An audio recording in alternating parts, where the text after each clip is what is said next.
dal leen ak jàmm seen YouTube bi di MSTK TV ñu ngi leen di ñaan ngeen wéy di abonné di aimé vidéo yi di ko partagé ak ñeneen bu leen fàttee bës ko notification bi jaa ngeen jëf mbokk yi. ngi gis ay vidéo yoo xamante ne ñu bokkoon ci ancien régime bi tey ñoo ko nekk di def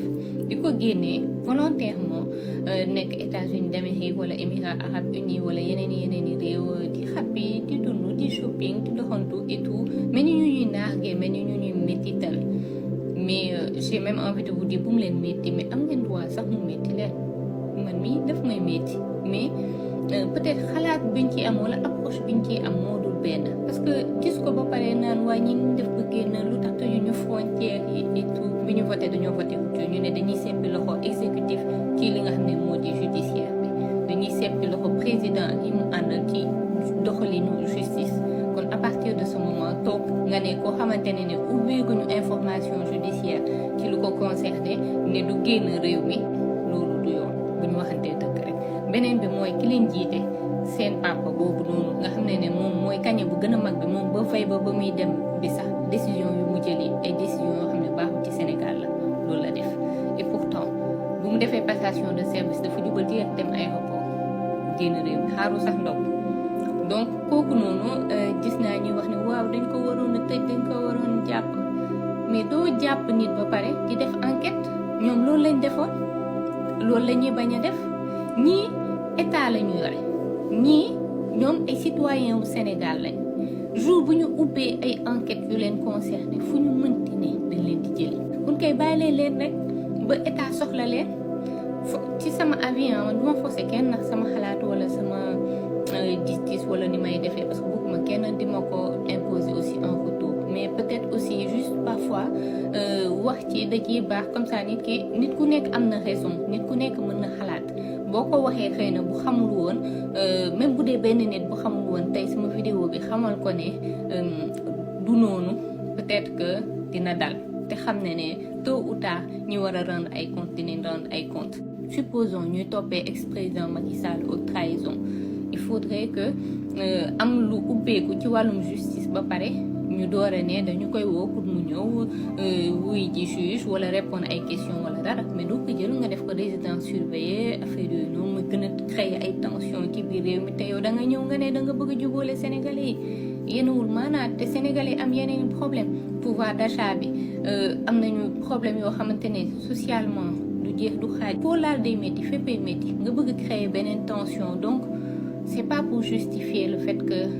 ex-président dem na wala ñeneen ñi ñu ngi libre non c'est juste pour expliquer leen ne peut-être que dañu war a dal tuuti kii suñu xol yi tuuti aussi parce que loolu bu ñu jàppee en otage rek dañuy nekk ay nit yu aigri ay nit yu soxor yoo xamante ne te ñun dañu war a avancer dañu war a féexe suñu xol yi dañu war a dund li ñu doon xeex am nañ ko mooy ñi ñu wóolu ñu gëm ne ñooñu ñoo nar a changer Sénégal ñoo ko war a apporter lu bees ñooñu fexe nañu xeex nañu ñun ñëpp ba fal leen ne leen bàyyi ñu doxal ñu wóolu leen na bañ leen faxastal te aussi ñu liggéey ñun ak ñun suñu bopp ku nekk boo toogee sa bopp nga def benn travail bu lay permettre nga nettoyer rancœur yi haine yi souffrance yi du yomb na du yomb man mi koy dund wala dundandoo ko ak yéen maa koy wax du keneen donc du leçon de morale donc ñun ñëpp ko war a defandoo faisons un travail parce que li fi nekk dafa métti il faut que ñu évacuer ko bu ñu bëggee taxaw na di lijjanti ne il faut que kii ñu def ko lii ñu def ko lii ñu def ko lii man ma door a féex bu boobaa yaa ngi tënk sa bopp ci loo xam ne dépendul si yow. mbokk yi ñu ngi leen di jaajëfal bu baax a baax topp ngeen di topp seen YouTube bi di MSTK TV ñu ngi leen di ñaan na ngeen wéy di abonné di aimer vidéo yi di ko partager ak ñeneen ndax njariñ li gën a mën a yaatu mbokk yi ku nekk xam na ne régime bi nga xam ne mooy régime présidentiel bii fi nekk muy président de la République son excellence monsieur Bassirou Diomaye Diakhar Faye ànd ko premier ministre muy monsieur Ousmane Sonko ku nekk xam nañ jub ak jubal ak jubbanti ci lañ wootee réforme yi nga xam si moom lañ wootee ku nekk xam na ne mi ngi jëm ci wàllu justice ay assises yu am solo yoo xam dañoo bëgg justice bu Sénégal yëpp gis ci seen bopp man cee am seen xalaatu bopp kon nag leen loo xam jar naa yàkkamti ñi nga xam ne si ñoo jiite woon fii ci réewum Sénégal mooy régime bi nga xamee ni mooy ex régime bi fi nekkoon amul benn yàkkamte parce que dañoo bëgg kenn ku ci nekk la nga def mu bañ a doon loo xam dañ koy politiser naan kii kat deful dara waaye dañ ko jàpp ngeen mbirum politique ku nekk xam na ne coowul Bah Diakhaté yi ñëpp dañuy Sénégal yi bëree bëri dañoo xam ne lii mbirum politique moo ko lal, kii dañ ko ruux rek ngir bëgg mu ñëw bu ko defee bu yëngalee tuuti ñu wax ne mbirum politique la, ndax xam nañ li nga xam moo ne seen kanam leer na leen nañ ne da ngeen rendre compte li nga xam ne si mooy service public yi ñu leen dénkoon. ku nekk xam ne président de la république monsieur Macky Sall fu mu mën a nekk ci àddina bi dossier yi nga xam ne si mi ngi ci kaw taabal ji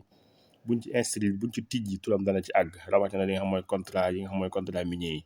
kon nag jërul kenn di yàkkamti wala ngay am lu la naqari ci li xew fii ci biir réewum Sénégal. benn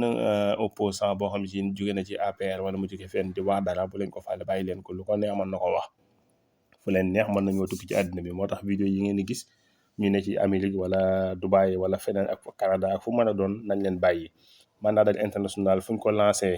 bépp tuuma boo xam ne si tuuma bu ko jar la foo mën a nekk incha allah taala dana la delloosi, parce que Sénégal dëkku démocratie la, dañu xam ne ku fi mën a ñëw dañ lay atte bu jaar yoon, buñ la waree condamné dañ lay condamné, waaye buñ la waree bàyyi tamit dañ lay bàyyi. moo tax loolu daanaka jëlul xuloo, jëlul indi benn jafe-jafe. nañ toog di seetaan justice bu Sénégal réforme yi ñu ci bëgg a def yëpp buñ ko defee ba Sénégal yëpp joxe ci seen xalaat dana doon lu am solo. ku nekk xam na dañoo wax ne justice buy atte day atte ci turu sénégalais yi, kon nag sénégalais war nañ jamono am seen xalaatu bopp. mbokk yi ñu ngi leen jox dig daje beneen yoon ci beneen jàngat di leen ñaan ngeen wéy di abonné nag di amee vidéo yi